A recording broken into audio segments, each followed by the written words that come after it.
Uli Magnets presenta... Durante la primera mitad del año 2020, México y todo el mundo se están enfrentando a una crisis de salud con un alcance insospechado, y dentro de ese contexto se da el nacimiento de una nueva crisis económica que afectará a todas las naciones del planeta. Y seguramente para este momento se han de estar preguntando qué tiene que ver la pandemia global con el título de este video, que es sobre la crisis de 1994 y el Fobaproa. Bueno, es que aunque no lo parezca, estos dos momentos tienen una línea histórica en común relacionada con el rescate a las empresas por parte del Estado, y con personajes y circunstancias que hacen eco en la historia de México. Así que prepárense, porque en esta ocasión trataré de explicar un acontecimiento histórico a la vez de explicar un fenómeno económico que ocurrió hace 25 años y que lamentablemente hace eco en nuestros días, en pleno 2020. Así que comencemos, porque esto es... La historia de la crisis del 94, un tema complicado y súper denso. Nuestra historia comienza en 1983. En aquel entonces iniciaba el sexenio de Miguel de la Madrid, y junto con él un replanteamiento de la estructura económica del país con la implementación de políticas que reducían el tamaño y la complejidad del Estado, y abría la competencia de la economía al mercado exterior, a la vez que de manera interna buscaba el control de la inflación y de los precios con el programa de solidaridad económica. Durante ese sexenio el proceso de apertura fue lento, pero para 1988, con el gobierno de Carlos Salinas de Gortari, se implementaron las reformas de manera profunda, al mismo tiempo que en el resto del mundo ocurrían cambios muy importantes en el sistema político y económico global. Un México cambiante para un mundo cambiante, todo va a ser diferente, se los aseguro. Durante esos años, la Unión Soviética de Gorbachov se transformó con la perestroika. Inglaterra y Estados Unidos regresaban a la derecha. Se comenzaba a acelerar el plan para crear a la futura Unión Europea, y el resto de América Latina también comenzaba a abrir sus fronteras al mercado exterior. Vamos, que comenzaba a afianzarse el modelo neoliberal y las economías abiertas en buena parte del planeta. Tenemos varios videos sobre esos temas y también sobre el contexto histórico de la época. Se los dejo aquí abajo en la descripción y también al final de este video. Para inicios de los años 90, el gobierno de Salinas de Gortari realizó reformas estructurales para permitir la llegada de empresas extranjeras, así como facilidades para los bancos que de nueva cuenta habían sido privatizados. Y finalmente, como la joya de la corona de ese plan, se inició la negociación del Tratado de Libre Comercio con Estados Unidos y Canadá, además de otros planes de libre comercio con Latinoamérica. Con la apertura económica, vamos a vender todo lo que sea vendible al sector privado. El Estado ya no se hará cargo de las empresas públicas. En ese proceso se privatizaron empresas como Aeronaves de México, Mexicana de Aviación, Grupo Dina y los Ingenios Azucareros. En 1990 también se privatizaron Teléfonos de México, la minera Cananea, e incluso se concedieron más de 4,000 kilómetros de autopistas para ser operadas por el sector privado. Básicamente, el gobierno le cedía un montón de actividades multimillonarias y monopólicas a precio de ganga a varias familias y grupos empresariales afines al gobierno. Y con ello, el surgimiento de nuevos ricos que ahora eran los encargados de actividades clave del Estado, como lo eran las telecomunicaciones, la minería, la infraestructura y la banca. Repartimos todo entre nuestros amigos, por eso todo quedó en confianza. Todo este proceso de reformas inicialmente parecía un buen plan. De hecho, entre los periodos de 1988 y 1994, gran parte de la población obtuvo por primera vez acceso a créditos bancarios útiles para la compra de casas, automóviles y negocios, lo que generó una sensación de confianza y también la llegada de enormes capitales extranjeros que veían en México una economía creciente y cada vez más fuerte. Por fin conseguí un crédito para comprar una casa. Y yo conseguí uno para comprar un bello auto. Y aquí podremos pagar todo para la siembra. Y yo lo pedí para ver por fin Siempre en Domingo con una nueva televisión a color. Y todo parecía bastante prometedor, pero la realidad detrás de esos créditos era que los bancos no tenían recursos suficientes para prestar tanto dinero y el gobierno no tenía ni las leyes ni los reglamentos adecuados para vigilar que los bancos no prestaran a diestra y siniestra a cualquiera que se los pidiera. Sí, mire, hasta ese perro tiene una tarjeta de crédito. También los bancos ofrecían unas llamativas tasas de interés para que la gente ahorrara su dinero en ellos. Incluso era fácil escuchar que era un buen negocio ahorrar el dinero en los bancos en vez de trabajar con él. Aunque claro, esos intereses que se prometían a los ahorradores también estaban basados en dinero que no tenía ningún sustento real. Lo que el gobierno sí tenía era el Fondo Bancario para la Protección al Ahorro, mejor conocido como el FOBAPROA. Un instrumento que garantizaba que el Estado pagaría a cualquiera que se le debiera en caso de que un banco cayera en bancarrota por insolvencia. Eso me suena a que los banqueros tenemos dinero gratis para prestar. Por otro lado, el gobierno deseaba mantener controlada la inflación artificialmente con el programa Solidaridad, con el que daba precios de garantía de compra y venta para artículos de primera necesidad. Pero esa acción, en vez de dar más dinamismo a la economía, solo se volvió un lastre en las finanzas públicas, así como una increíble oportunidad para actos de corrupción en contra de comerciantes y agricultores. Aún así, el panorama internacional de México parecía prometedor, y la entrada de divisas extranjeras continuó creciendo de 1988 hasta 1994, lo que generó al final un brote de la llamada enfermedad holandesa.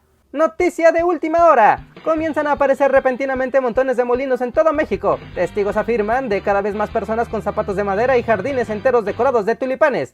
Esto parece ser un brote de la enfermedad holandesa. Extreme precauciones. Bully Magnet se disculpa por hacer mofa del estereotipo holandés. Hacemos esto para entretenerlos antes de entrar en un tema nada divertido. Es momento de términos súper extraños. Enfermedad holandesa. Se le conoce como enfermedad holandesa al ingreso masivo de dinero a un país en un periodo muy corto de tiempo, lo que genera que el valor de la moneda local se eleve y con ello su comercio al exterior sea más caro y por lo tanto menos atractivo. Enfermedad holandesa. Dentro de ese contexto inició 1994, un año increíblemente memorable y hasta traumático para cualquiera que lo haya vivido. En serio, pregunten a sus padres, a sus abuelos o a cualquier persona que haya vivido la crisis para que les cuenten cómo les fue. Recuerden que nosotros también aquí tenemos un video sobre ese momento tan peculiar de la historia nacional. El 1 de enero de 1994 entró en vigor el Tratado de Libre Comercio de América del Norte y de forma simultánea comenzaba también el levantamiento del Ejército Zapatista de Liberación Nacional. De alguna forma, ese mismo día se mostraba de manera muy clara dos caras de una misma realidad que vivía México. ¡Tierra y libertad! ¡Globalización y empresas! ¡Fuera el autoritarismo y el despojo! La empresa privada es lo más eficiente para hacer riqueza. ¡Ya cállate! ¡No, cállate tú! El 94 fue un año de elecciones presidenciales, pero esas fueron manchadas por el asesinato del candidato del PRI a la presidencia, Luis Donaldo Colosio Murrieta, el 23 de marzo, lo que desencadenó un ambiente de incertidumbre y de salida masiva de divisas, por lo que en plena crisis la Secretaría de Hacienda recurrió a la emisión de tesobonos, que eran certificados gubernamentales que se vendían a los inversionistas que se pagarían en dólares, sin importar el tipo de cambio, y que además otorgaban una tasa de interés muy superior a la del mercado internacional. Con ello, México adquirió una deuda por 29,000 millones de dólares. Los tesobonos eran una medida desesperada para mantener la estabilidad económica durante la crisis, y también para mantener la opinión popular de optimismo de la economía. Las elecciones estaban en puerta, y hacer una devaluación prematura seguramente hubiera significado la derrota del PRI en la elección del 4 de julio, en la que al final resultó ganador Ernesto Zedillo. Ernesto Zedillo tomó posesión el 1 de diciembre de 1994 y anunció que la política económica sería la misma durante 1995. Esto levantó suspicacia entre los inversionistas, que rápidamente comenzaron a retirar divisas del país y a cambiarlas por tesobonos.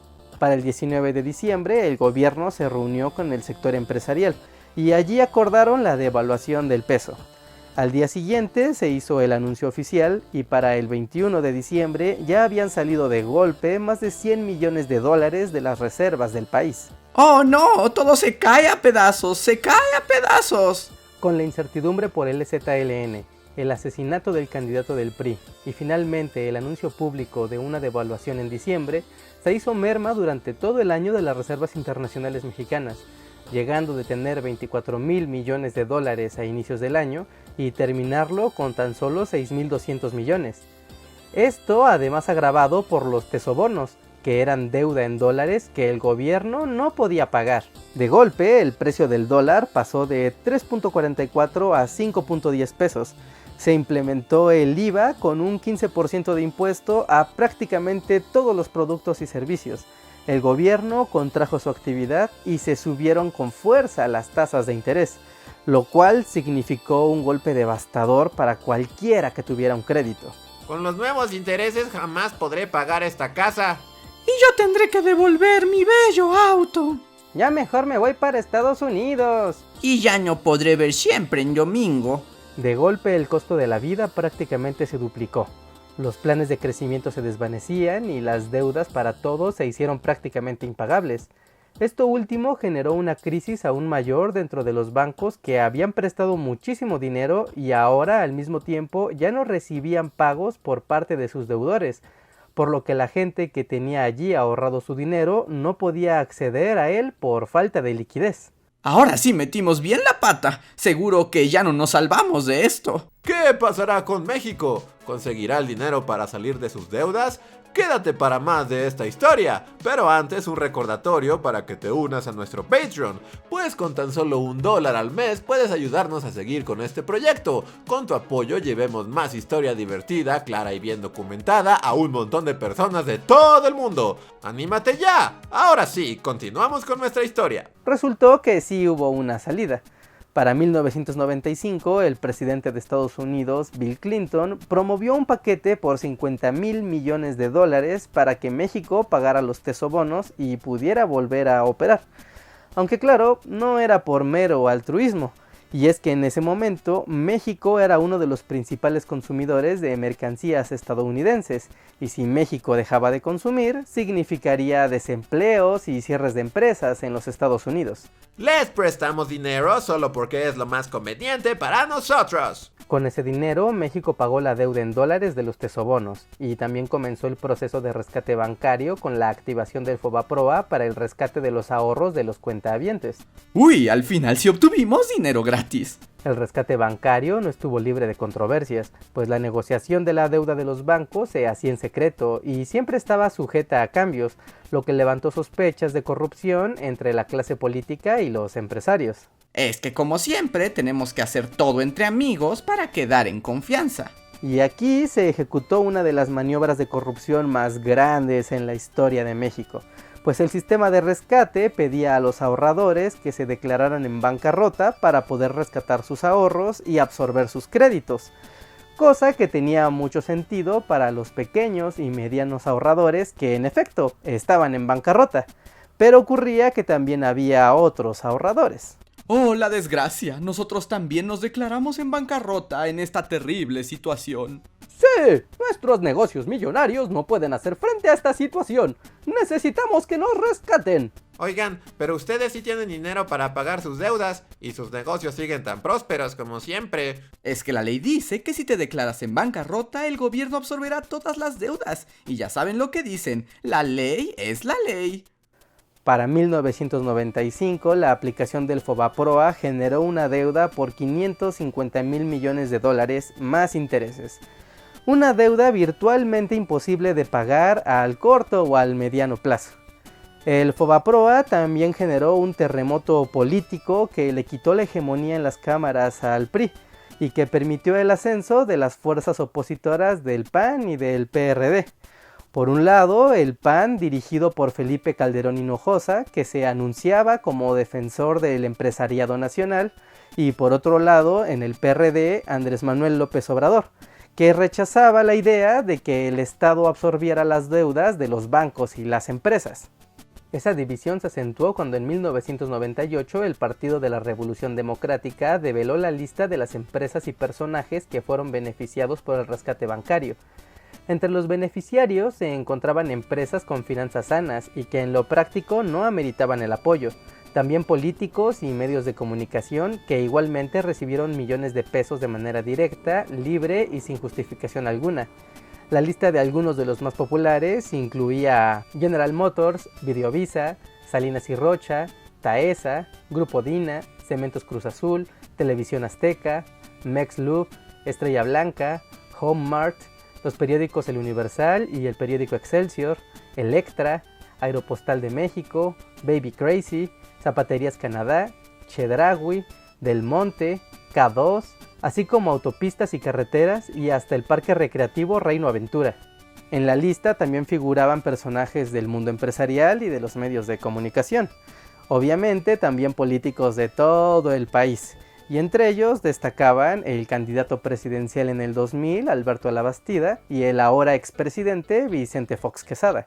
La indignación no se hizo esperar, pues aunque en lo estrictamente jurídico no se hizo nada ilegal, era claro que el plan de repartición del rescate del Fobaproa había sido amañado desde su creación para beneficiar a empresas y personajes afines a la cúpula empresarial y política de México a costa del presupuesto público. Finalmente, en septiembre de 1998, las cámaras llegaron a una mayoría sin el apoyo del PRD. En él acordaron revisar la deuda y ser más estrictos con las actividades bancarias.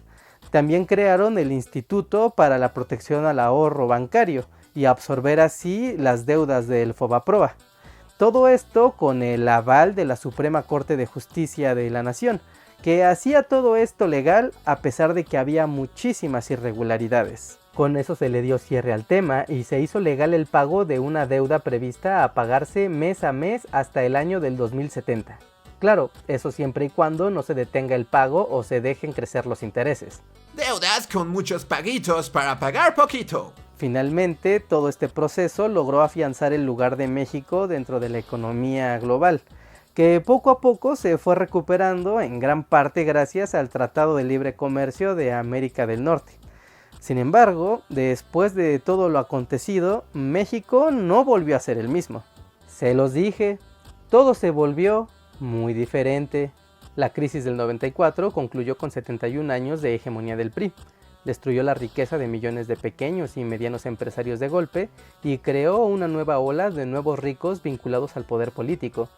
También con esto tomó fuerza el movimiento de oposición política del PRD y dio espacio para que el PAN y la cúpula empresarial tomara el poder por 2 décadas. Y bueno, luego esas administraciones generaron un descontento social que resultó en la elección de presidente del personaje que estuvo en contra de toda esta estructura político-empresarial desde el principio.